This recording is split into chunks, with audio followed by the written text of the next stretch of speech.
This hour of broadcasting brought to you by TwoWayRadioCenter.com, a Motorola value-added reseller.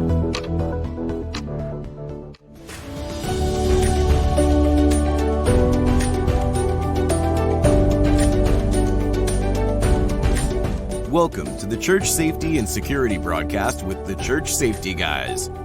Brought to you by Vigilant Impact.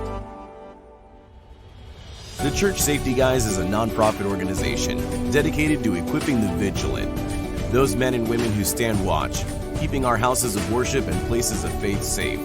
We believe church safety and security must be a ministry first and have engaged, servant leaders who continually strive for excellence and teams of motivated volunteers that are always training. Join us for the next hour as the Church Safety Guys unpack safety, security, leadership, and ministry operations with your hosts, Dr. James McGarvey and Mike Scully. This broadcast is also available on YouTube, your favorite podcast platforms, churchsafetyguys.com, and on the original Church Security app. Download it today. Feel free to like, subscribe, and share with your ministry.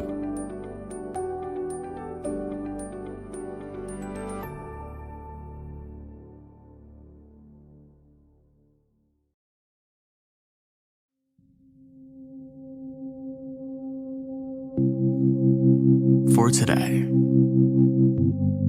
for this gift of breath and life, we give you thanks. For this church, this community gathered here to worship, we give you thanks. For your creation, the changing seasons, falling leaves, we give you thanks.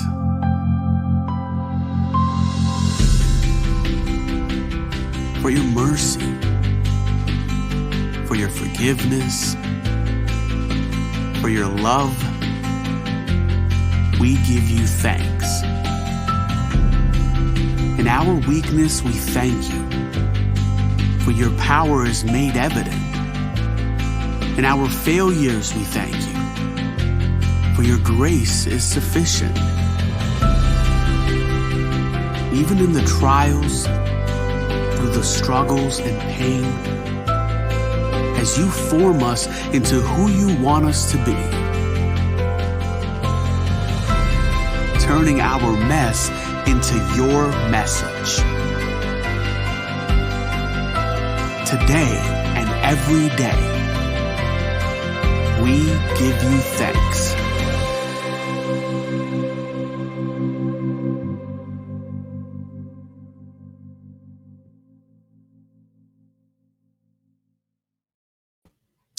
All right. Hello and welcome to the Church Safety and Security broadcast with the Church Safety Guys. I am James, and once again joined by my co-host and partner in crime, Mike. What crime would that be? I don't know, but usually showing up every Sunday. if there's some kind of crime happening somewhere, it's usually the two of us that are. Yeah, maybe on the other end of it, I guess. But yeah, no, good video there though.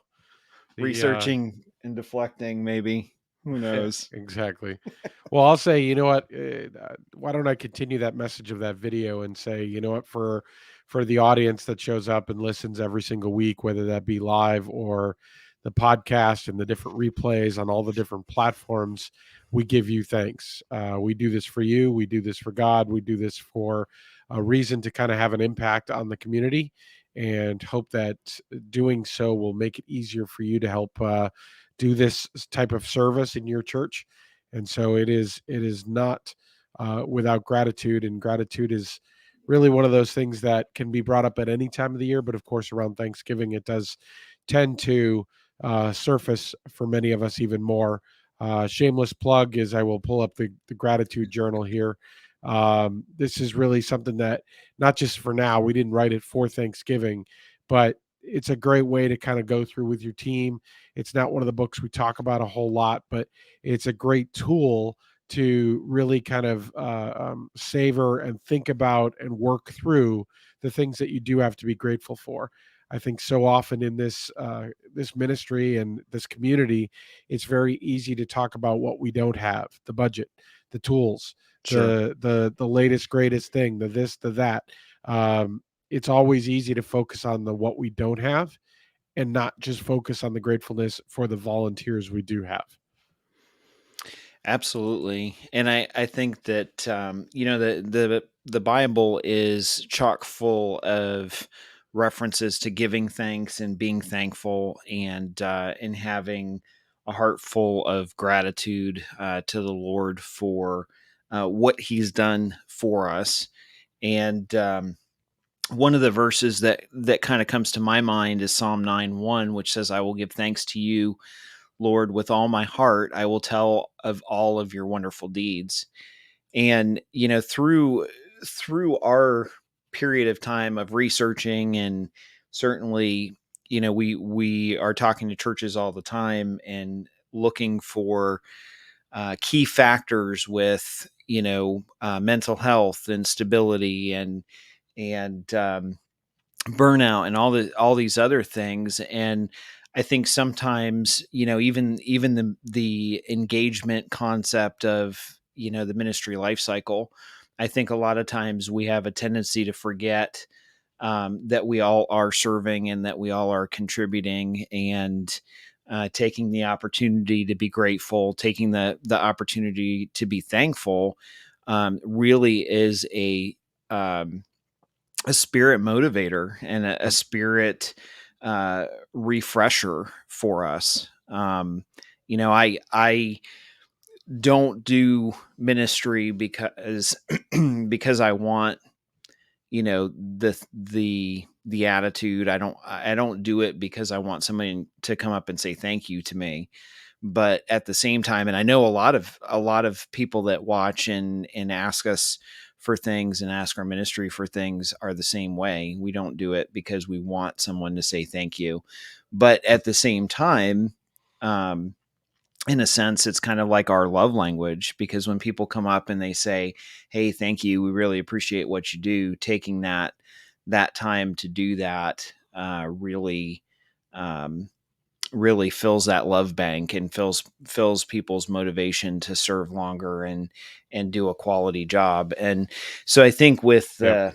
with all of that being said, that the gratitude challenge is something that devotional is something we put together um, for teams to work through, and really for individuals to take the opportunity to kind of step back and say, look, it's a 31-day journey. And sometimes when you step back and reflect and focus on what God has given you in your life, that gives you the opportunity to stop being negative. Right. Yep. And so oftentimes I know, and I think it was about a week or two ago, I went I went on a retreat, a men's retreat with my church, and we were gone for like 2 days, which wasn't a whole lot, but it was a lot of fun to me because I got to spend some time and get to know some guys at my church better.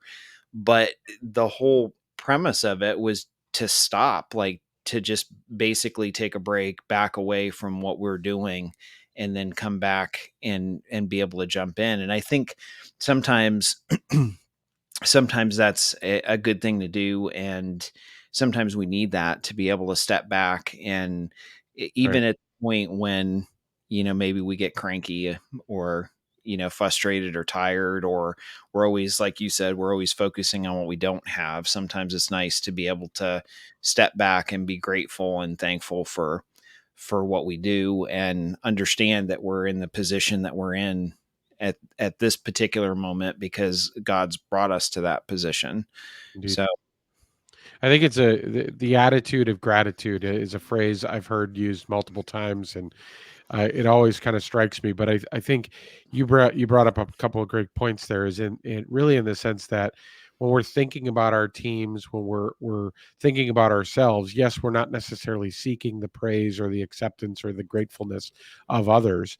In a way, it's a balance of being hungry In other words, we are hungry for approval and acceptance. It's human nature, but we're also need to remain humble in the role and the duty that we have to serve. So it's a continual balance of being hungry and humble at the same time and continuing in that service. So the best way to understand and recorrect or rewire our own brains is to recognize the need to be thankful for our volunteers, because that has an effect Sure. on us. When you're grateful to somebody else, it's very hard to be bitter. When you're grateful, you're Yep. recognizing something positive, it's hard to be negative. So the way to rewire is to just simply start. For sure. And it is, and that's one of the things that we do talk about, and we've kind of gone over a little bit in the book, Coming Back, and that's available on Amazon and Audible and that sort of thing. But for the mental health piece of it, you're absolutely right. It is hard to be bitter, and it is hard to be cranky. I'll say Yeah. cranky because that's because that's the word that pops in my head. But it's hard to be that when you're being thankful, and it's hard to be irritated when you have that focus, Yep. because you just can't. And is there a good reason to be cranky? Probably not.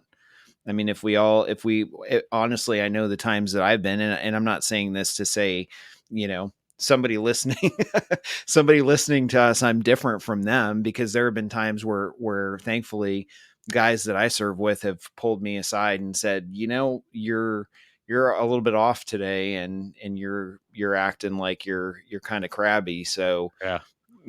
and sometimes it's, I need to refocus my priorities, and sometimes I need to grab another cup of coffee. But Yeah, I mean, it can be big. It can be something. I mean, we can be on tilt because of somebody who cut us off on the way to church. It could be the three kids that weren't ready and you're rushing out the door to get there. We've talked for about that sure. before. Anything can cause us to kind of be that route, and it's just kind of recognizing it. It's great to have a team that feels comfortable enough to have the ability to come forward and say, "Hey, you know what?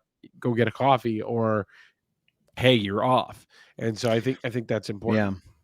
Well, and the realism there too is that you having that team doesn't it's not something that happens overnight. You have to build into that, and as you're a leader, as you hold folks accountable, they hold you accountable. So you build into each other for that accountability piece, and that's something that both parties can benefit from as you serve together. So Absolutely. definitely, definitely some great thoughts. So if this is the first time that you've joined us, or you haven't joined us in a while, welcome.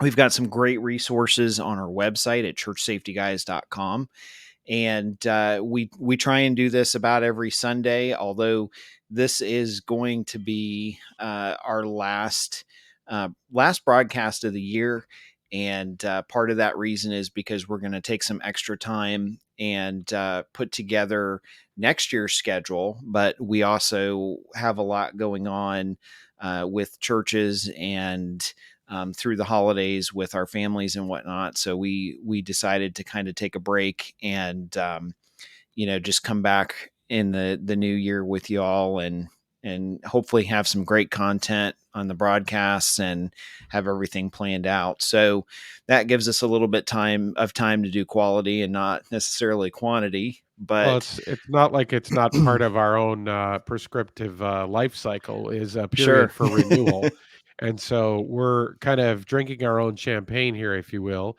and we're going to actually take some time for renewal and ability to kind of focus, our efforts in our local churches, on our families, on our jobs and careers for end of year, and to focus and prepare for next year. So this is, Yeah. I can't even remember the number of episodes we're in now, but really many years straight of doing so many of these. It is a chance to kind of recharge, renew, reflect, refuel, and come back even stronger. For sure. And I think this is episode 147, Yeah. but yeah, we've been doing it pretty consistently the last couple of years, and Next year is going to be busy. We've got, I was just talking. Shout out to John Riley with General Response. I was just talking to him about next year, what next year looks like, and I think the month of March is like I'm going to go to a conference with another group to set up a table. Yep. And then our conference the next weekend. And then immediately after our conference, I'm supposed to go drive up to Green Bay to do a conference up there. So the month of March is going to be a crazy month. Yep. And So I we're know booked. the month of, I think the month of February for me traveling is a lot of church related things, but it's going to be just as busy. So it'll be Yep. interesting for sure. Well, But I'm not sure I'm excited about the fact that how busy the first quarter is already looking, because we're already escalating from a rapid pace that we were in last year, which was rushing towards the Orlando conference on the heels of the Columbus conference, and then we ended yeah. up in Texas, and then we ended up back in Ohio, not for a conference, but it just was like it was a busy year. Yeah, it was, and that's kind of one of the reasons too. We like the idea of just taking a break and um not not being live every Sunday for a couple of weeks to catch our breath.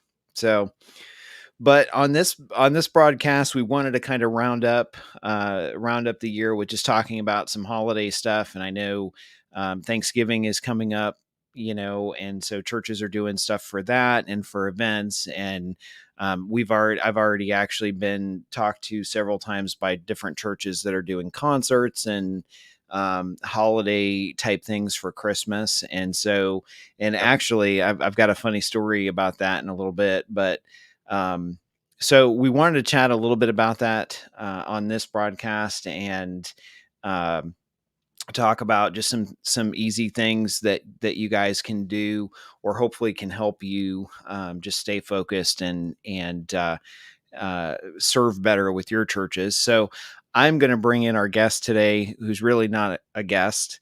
I say guest because Well, he's he's not a usually host, busy. so he's a He's guest, but it's great to have yeah, him here. okay. Well, it's Jared. So, it's everybody knows about him. So, I'm a guest. I'm not a host, but I'm the guy that crashes on your couch, like every month or two. So the recurring B-roll character in the saga.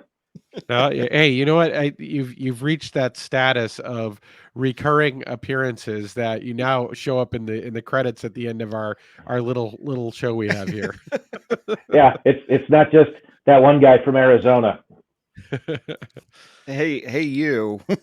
Yeah. Good So to have you back, brother. anyhow, but if you don't know who he is, Jared's the safety director of Rock Point Church in Arizona, and he actually you joined us at our conference in May down in Orlando, or March, sorry, in Orlando. Was it March or was it May? I'm losing it. That was I would have May. guessed. Yeah, I would have guessed May, April, sorry. so we were all close. Yeah. No, it was May, because you came out and you were your nephew was graduating. Oh, that's right. I remember that. So it had to be May. But anyhow, so we had some great experiences together in this Airbnb in the middle of a Orlando swamp, and all I'm going to say is it involved alligators and raccoons the size of dinosaurs. So Yeah. I'm sure the raccoons will get bigger every year too as we tell the story. I'm sure. probably, Yeah. they were pretty big. Yeah. But anyhow, so welcome, as usual, welcome, Jared. Thanks for joining us. We appreciate it. Yeah, thanks for having me. I'm looking forward to talking about the holidays, because talking about the holidays will at least hopefully get the hearts and minds ready for the holidays. That every year they come, whether you're ready or not. Like a heartbeat. I mean, it is there faster Sure. than you think about it. It's like I know half of us are literally still feeling like yesterday was trick or treating. And Yeah. I mean, it's like, and here we are the week of Thanksgiving. So it goes so quickly, and it's hard to get into the mindset early enough to proactively plan, but that's just, of course, what we need to do. So many of the things we're going to talk about tonight is hopefully stuff that's already on your plate, already things that you've thought of and things that are in place. But in case you haven't, these are the things that you have to tackle now. Yeah, absolutely. sure. And it's we've been planning for a while because we have a Christmas light show that leads up to our Christmas Eve services, which is a multi-day event. We've been planning a lot of this for quite some time because our Christmas season really starts off the week after Thanksgiving, when we start having end of year Christmas parties and other events. And then December 9th, we will have a huge Christmas light show here on campus, open to the public every night, all the way up through Christmas Eve. So regardless of what you're doing for the holidays, though, yeah, planning ahead and wrapping your head around what it looks like at your church, and where the needs are to figure out. For us, we break it down to what are the things that we always do and what are the things that we have to do a little bit differently. And it seems to be a little more bite-sized process or way to approach it. So absolutely. I think, one of the things I always like doing starting off is I always try and look at the church calendar ahead of time and, look at, okay, we usually, I think the last 4 or 5 years, we've had a Christmas concert where we've had a Southern gospel group come in, and, that's kind of been the highlight of our Christmas season. Everything is built around that event. And so a lot of times I'll sit down with the oversight pastor or each of the pastors collectively at my church, and I'll say, okay, is there something going on not on the calendar that hasn't been put on the calendar? Maybe somebody forgot, or, just trying to get a scope of everything that's happening from that 50,000 foot, viewpoint. And then a lot of times what I'll try and do is just dig into it a little bit more and say, okay, now looking at each one of these activities as something separate, let's prioritize, is it a party? If it's a party, you probably don't need as much safety coverage. But if it's if it's something like an actual event, maybe that gets a little bit more. Or like you said, Jared, in your case, you've got a public event where it's every night and there's constantly people from the community coming in. That, to me, that would get like the highest level of priority, because anytime you advertise something to like the public and it's open like broadly like that, it just brings in additional considerations and concerns. Is that a yeah, indoors, Jared, or is that a outdoor event? it's an outdoor event. So we got a couple buildings on our campus, and they take the yard and one side of one of the buildings, and I don't know how many tens of thousands of lights they do, but Wow. they've been out there for 3 weeks laying cable and programming stuff. So it's a pretty big event, and it's 100% driven to provide a service to the community that gets them in the spirit of the season, and then you pray for an opportunity to talk to them about the reason for the season. So something James said, it's funny you bring it up. Our church, because of the size and the number of activities, we plan the entire year out. Usually by the beginning of the fourth quarter, the entire calendar for the next year is 90% set. And so Sure. this is the first year that they've brought me in to look at the calendar for the entire year for every ministry, and really try and look for those possible friction points or conflicts, or even to be able to plan. And so whether even if your church plans a month at a time, going to whoever your point person is on staff and just asking to have some visibility on that, one, I think shows that you're proactively engaged in supporting the ministry of the church, as opposed to just being a thing at the church. And two, sets you up for success, so that you can find a way to find enough time to say yes. we've been meeting with departments, and we want to be able to say yes. We don't want to be the bah humbug brigade in light of the season.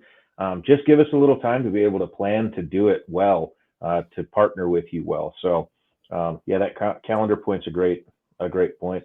And on the rest of the stuff, like you said, the parties and everything else, it's all about scalability. Whether you've got a church of thousands or whether you've got a church that has 50 people there on the weekend, identifying what's important to you and what those pain points are and where those critical priorities are, and then as you scale them with whatever event, like I said, it's all about getting this down to bite-sized chunks so you can approach whatever the season throws at you. You mentioned critical priorities, Jared, and I think one of the, we're just kind of very fresh off of a month that was highly focused around kids safety and protecting our children's ministries. I think of events and calendars and how many pageants and plays and church musicals and practices that they may be having, and so you're actually bringing children into environments that are not their typical controlled classroom, because they're running around, they're making their stage debut, they're coming out, they're running to the bathroom, they're changing into costumes and out of costumes. So the whole idea is that we talked about during that month is the opportunity crime, which is the idea that there's creating an opportunity for somebody to do something that would be bad to those children. So during the holidays, the number of opportunities to gain access is increased because you're just putting kids in more places, and it's harder to keep track of all those new places unless you actually not just say, okay, I have an event or a pageant, but now it's, okay, what are the needs for those pageant? Where are the kids going to be? Where are they coming in and out of? Who's escorting them? Where are they changing? Who's helping them? Is there enough coverage there? Do you have two adults that are covering versus just one? What does that all look like? So making sure that you understand that there's a greater opportunity around the holidays and planning for that accordingly. Yeah, absolutely. I was just meeting with a guy is a part of a church plant that will launch probably the third or fourth quarter of January, and talking through exactly what you said. You have to start thinking not so much at the ground level, but that 10,000-foot level of where would people with nefarious intentions have or try and gain access to my kids, and thinking about it from that 10,000-foot level so that you can see it more three-dimensionally than just what's right in front of your face. Absolutely. Well, it's not the only opportunity. I think it is there's plenty of other opportunity that presents itself around the holidays as well. I think from a standpoint, whether we're talking somebody who's putting up those Christmas lights to prepare for your big event that's public. Well, that can be scissor lifts and ladders, and that could mean falls. And you got all sorts of cookies and parties and different rich foods, and that can mean heart attacks and other sorts of food poisoning and things like that. So a lot of different things that can present themselves as a new opportunity during the holidays. For sure. And I think too, taking, I don't know, trying to dig into it a little bit more and understand that process orientation. And usually, Mike, you're usually the one that's like all about the processes more than me, but but I'll say that usually with a holiday or event, checking in with the leadership to see if there's any skits going on, how the pastor is handling stuff. I mean, we've had situations where the pastor forgot to tell us that they were doing this or that, and something as simple as they were lighting candles on the stage and forgot to mention, oh, by the way, we've got this live flame on the on the stage. And it's like, or a Christmas Eve service, that's one thing. Oftentimes I will, I'll ask, okay, what's the plan for this Christmas Eve service? Because we all know Christmas and Easter are the two major holidays for folks coming into church. So, Yep. if somebody's got a candle, if somebody's got that sort of thing, just from a process of operationally, are we giving kids candles? Are we, I think every insurance company in the church insurance company in the world at Christmas time, like, freaks out because they're like, no one. And that was one thing that we said, like, we started talking about it, and I joke around about it, but everybody was like, under 12, you don't get a candle, if you're going to be in the sanctuary with a live flame. But that's, that's a consideration. And certainly smaller churches, spending the time and grabbing the pastor and saying, is there anything unusual or unexpected, or are you thinking something, and making sure that you're on the same thought Right. process wavelength as he or she is, that's honestly, a lot of times that's beneficial. I mean, you got a quick drill opportunity, and I'll throw it over to you, Jared. But the you got a drill right there is quickly put your team in position and then shout out, "Hey, there's a fire or there's a candle tipped over somewhere." Do the people know by their staff positions where their closest fire extinguisher is to that post? When's the last time they actually had to figure it out? It's been a long time, if ever. So the Yeah. difference is just actually put that on them and say, okay, do they know where that is? And frankly, if you're going to certain denominations or others, bring out an excessive number of live fire candles at a given time, then are you actually staging an additional fire extinguisher with even closer proximity versus just the stage wall spots? Because you're increasing that risk. Are you now planning to mitigate that risk?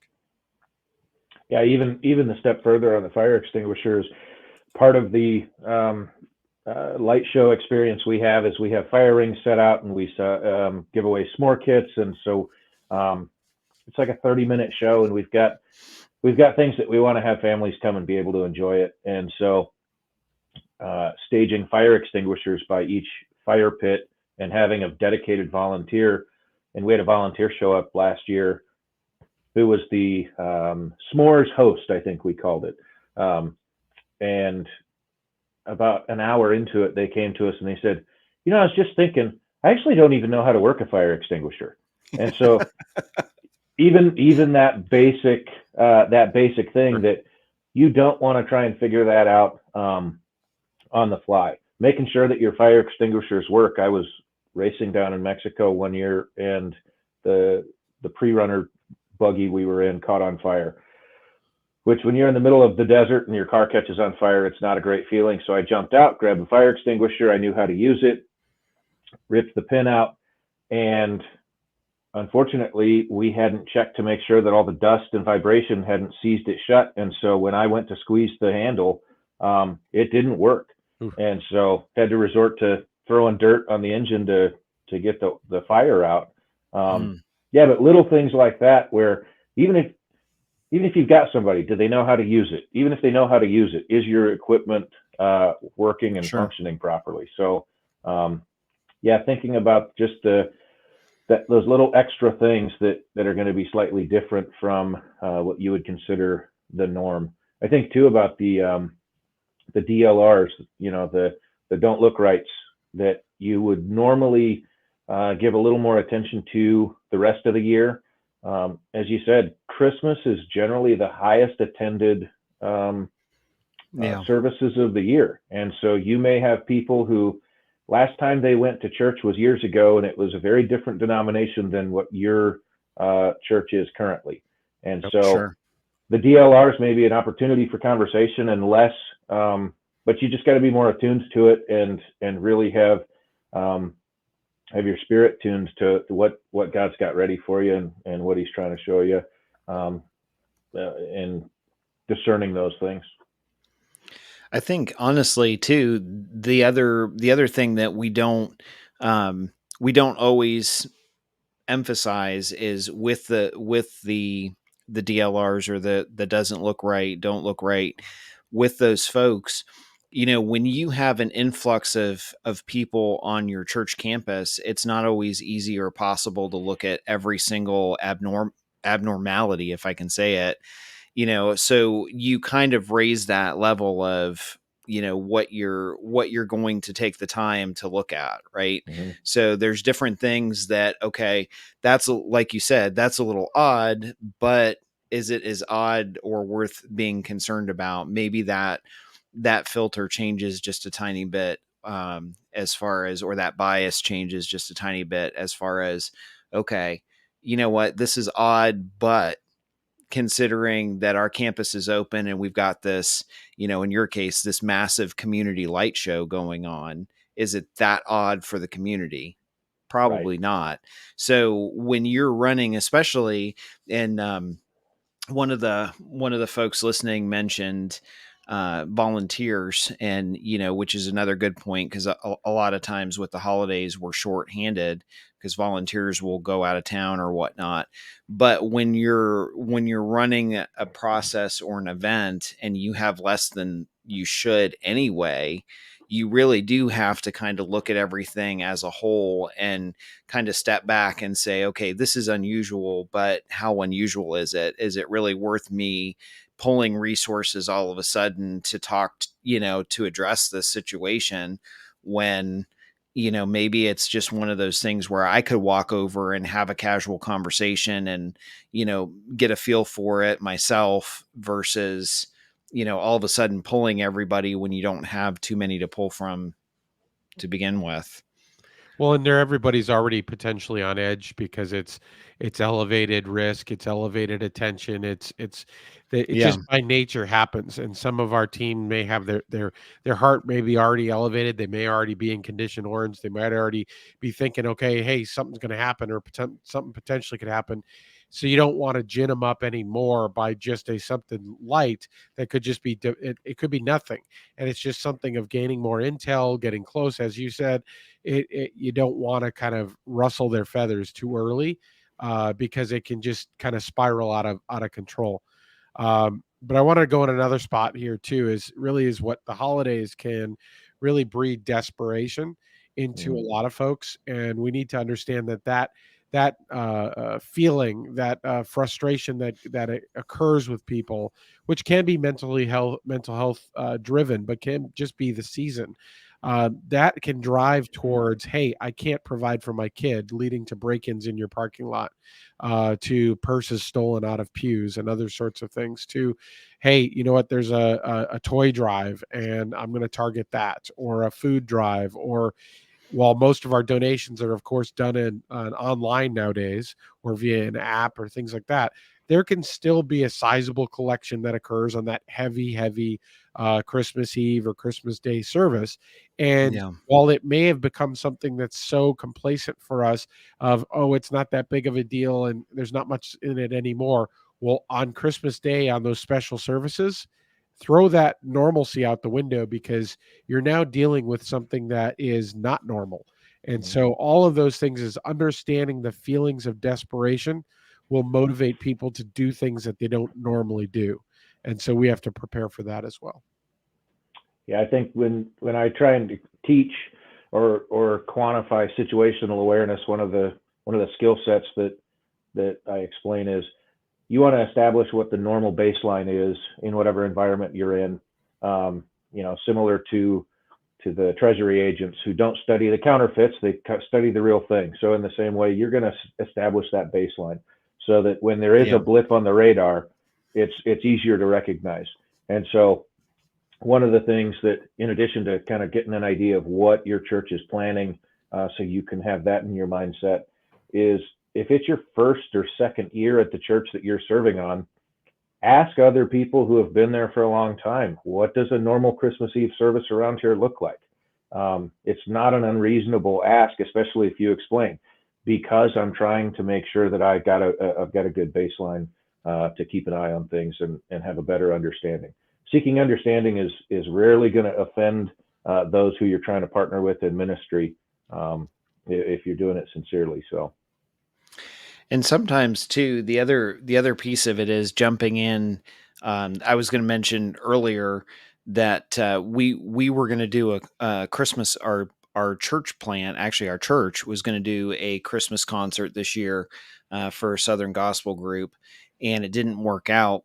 And so another church, we didn't have a large enough venue, and so another church locally reached out to us, and they actually are hosting that group. And so I reached out to, because our church had said, okay, hey, you know what, we're going to go here, we're going to take advantage, this is a Christmas concert and everything. I reached out to that church because I knew some of the folks at the church, and I've actually been working with them on safety and security and giving them resources and different things. So I reached out to him and I said, hey, is there something I can help you with? Because I'm planning on coming to this event, and I'm happy to help you if I can at all. And so they were appreciative, and they reached back and they're like, okay, what do we do? You tell us.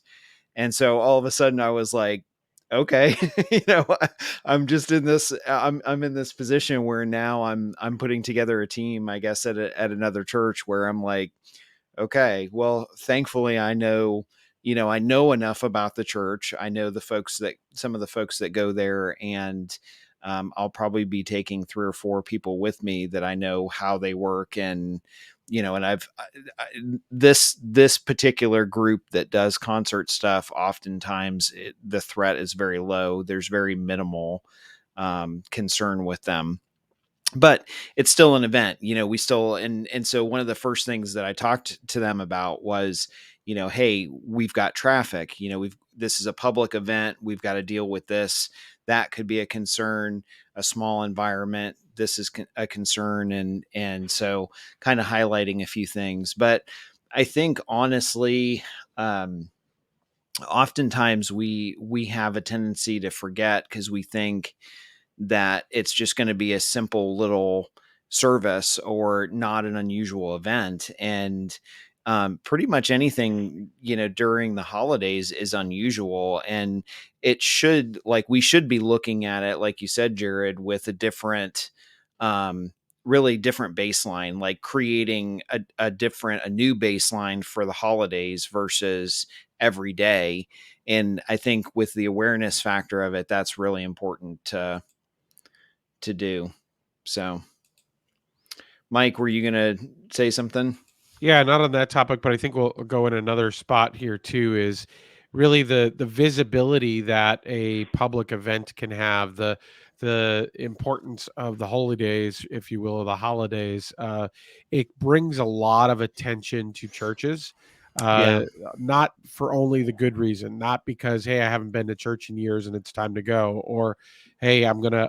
It also brings the attention of those that hate the church, those that hate God, or have been burned in some way by people, and now want to take that hate out on a local church. So we see that manifest itself through things of nativities becoming targets, and you're seeing baby Jesus be stolen, sometimes for the value of what it is, because it's an expensive set, but a lot of times it's because of hate, it's because of frustration and anger, but it's directed at those nativity scenes. So that really falls into ultimately not just theft, but vandalism. So you see escalations of vandalism to churches around the holidays, because again, as it's brought about, as it's forward thinking and brought into people's minds, that becomes the target of their anger.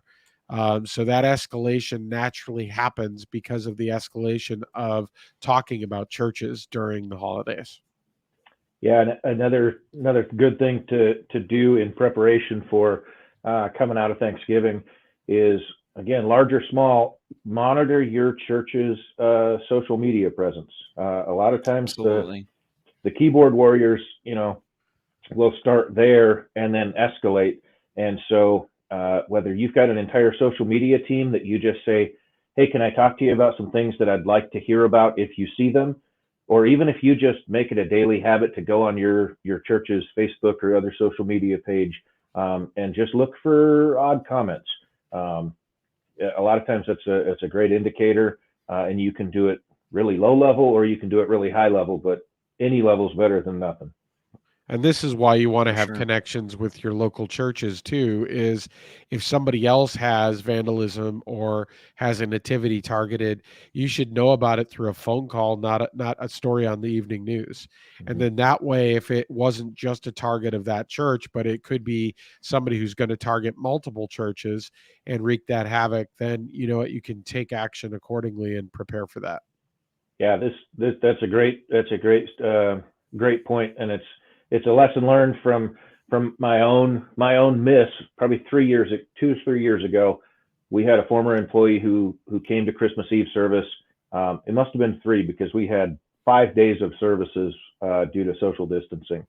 And the first night he showed up and he disrupted service towards the end of the Christmas Eve message.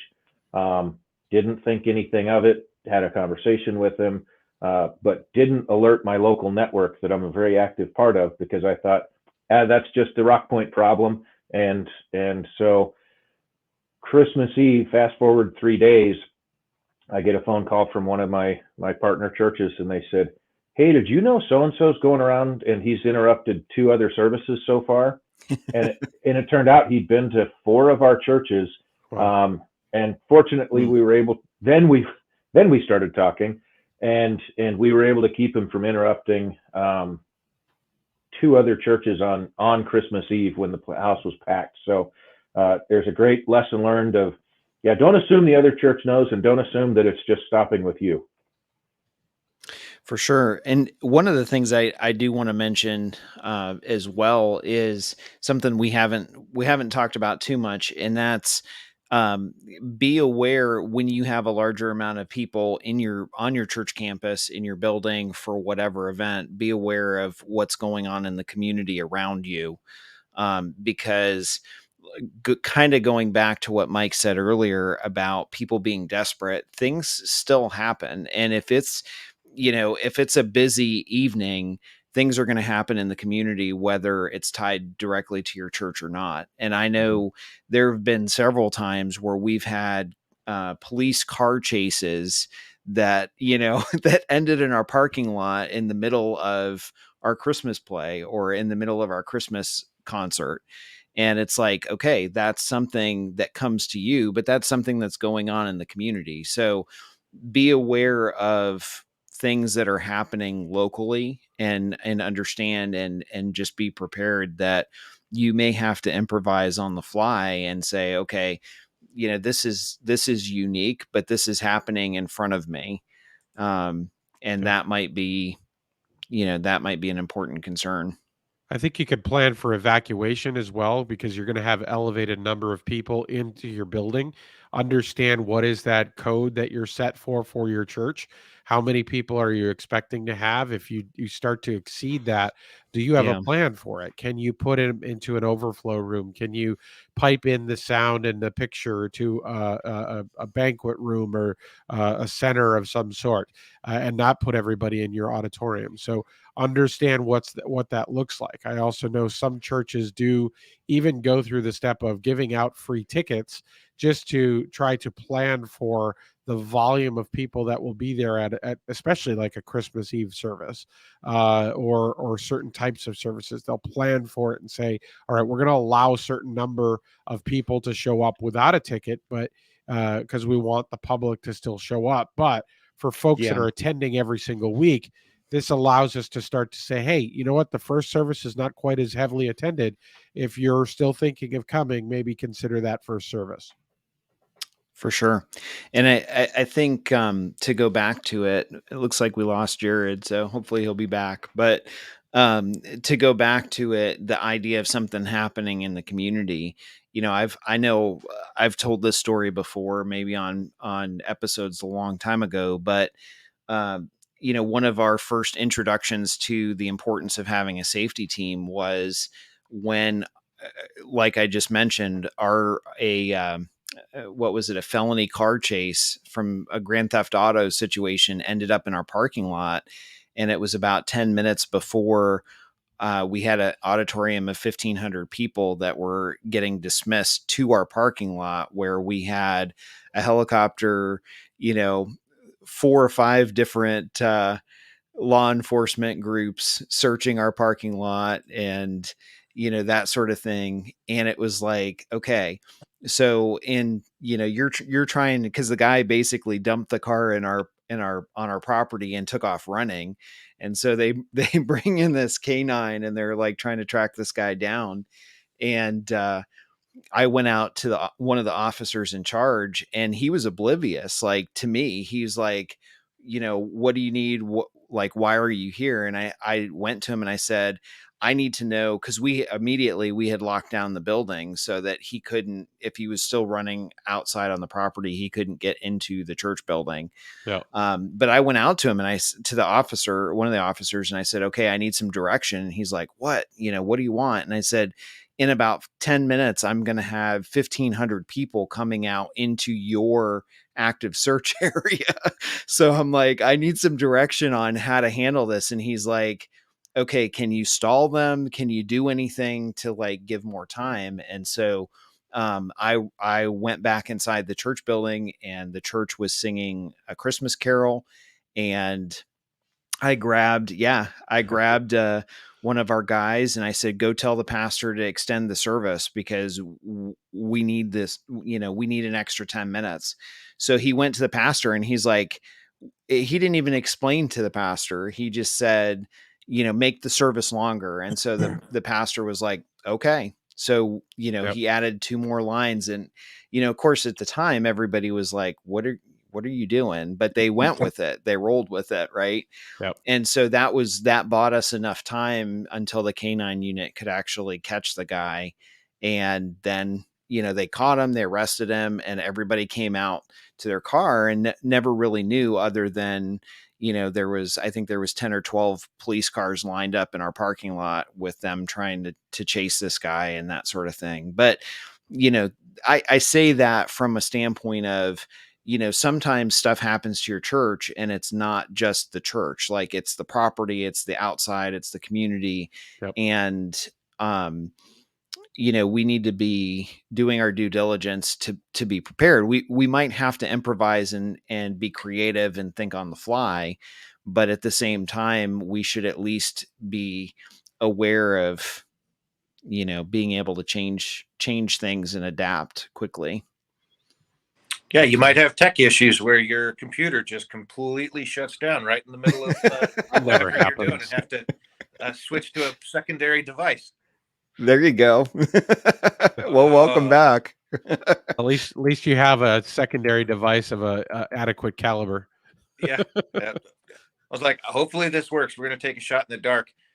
And especially in the wintertime, that need for backup alternative plans may be weather related or anything else. We had a pretty decent late summer, early fall. Well, we don't have fall in Arizona. We have late summer and early winter. Fall's about 4 days. So it was a late summer storm that knocked out the power in the middle of service. And so the building switched over to emergency lighting, and we were able to get the kids secured and able to get a backup. We actually had like a battery powered microphone, and our pastor was able to finish the sermon. But being prepared for the unexpected. It doesn't have to be a man-made event that can cause you to have to pivot quickly.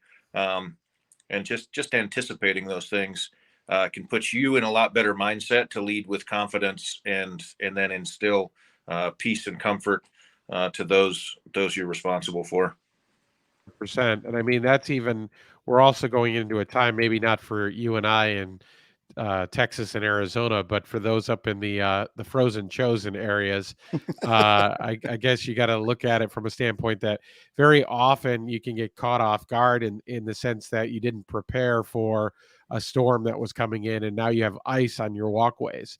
Well, do you have the sand and salt staged in the right spot so that you can adjust and deal with that? What happens if it starts getting misty and the temperatures are dropping, and all of a sudden you're in the middle of service and it's freezing before you can get your facility team out there? Well, it may be our safety team literally putting sand down or putting salt down that you hope is going to create a situation. It may be closing an entrance or exit because it's not prepared. And you may have to say, sorry, folks, we have to send you out this exit. It's just too slippery there. And so those are things that we always plan for. Typically in January and February are the true winter months, but keep in mind that can happen at even to those of us down south. For sure. For sure. Well, we are just about out of time. So, as always, thanks for joining us, Jared, and hanging out. It never seems like it's long enough, but Yeah, we just may have to do it more. Yeah, good to have you. Well, you'll be our recurring. What's that? It's almost like we have to have a segment almost where you pop in and do a weather segment or something. Not you know what I mean? with as long as he's got a green screen in the background, Yeah. it'll be. You can do it from a race car. You can be like live from Or the ball field or whatever. Yeah. Yeah, thanks to Starlink and all the other fun stuff. You can do it from anywhere. Yeah. Good to see you, sir. Thanks for coming on again. Thanks a lot. Great to see you guys, and happy Thanksgiving. And if since this is the last show of the season, have a Merry Christmas, and we'll see you next year. Yeah, exactly. Sounds good. All right. So wrapping up real quick. As always, you can visit our website at churchsafetyguys.com for resources, or you can download our church security app on Google and iOS stores. And there's some great resources on there. You can listen to past broadcasts, and you can also visit our patron page, which is patron.com/church safety guys. And all of our past episodes are on there as well. And we also have a brand new book that Mike is holding up that became a bestseller very quickly. So, but we also have coming out probably sometime next week, hopefully, Lord willing, will be the companion devotional with that. So we have the 4 pillars of church safety and security. That's a brand new book. That's great. A great resource. And then we have a companion devotional coming out that is also great for doing team devotions or spending time with your team. And that is going to, like I said, hopefully be available next week. But we will probably do some kind of promotion, some type of discount for that for Christmas. So if we can. Yeah. Keep that in mind. And I just want to say, as we're going into the holiday season here, we talked about it here tonight. If God has put it on any of your hearts to support this ministry in any way, I know James talked about the Patreon account, but we do this without a paycheck. We do this to try to help and impact churches in a positive way. So if there is something kind of end of year giving, we would like to work with you on that. Reach out to us.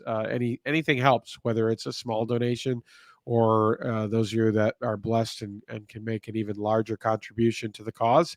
We're happy to continue to do this, and God willing, we will be back in January.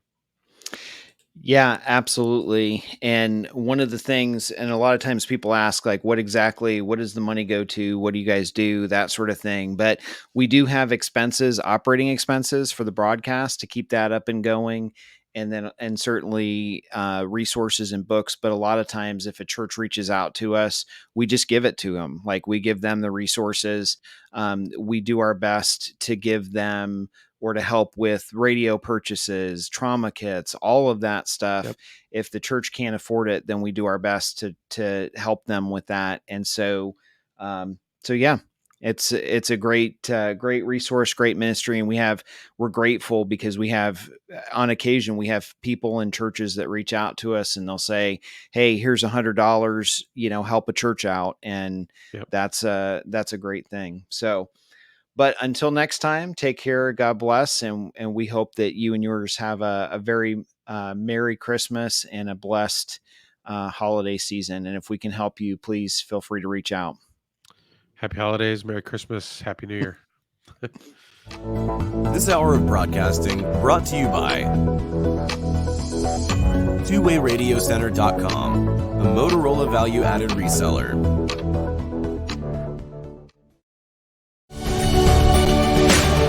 Thank you for joining the Church Safety Guys broadcast, brought to you by Vigilant Impact.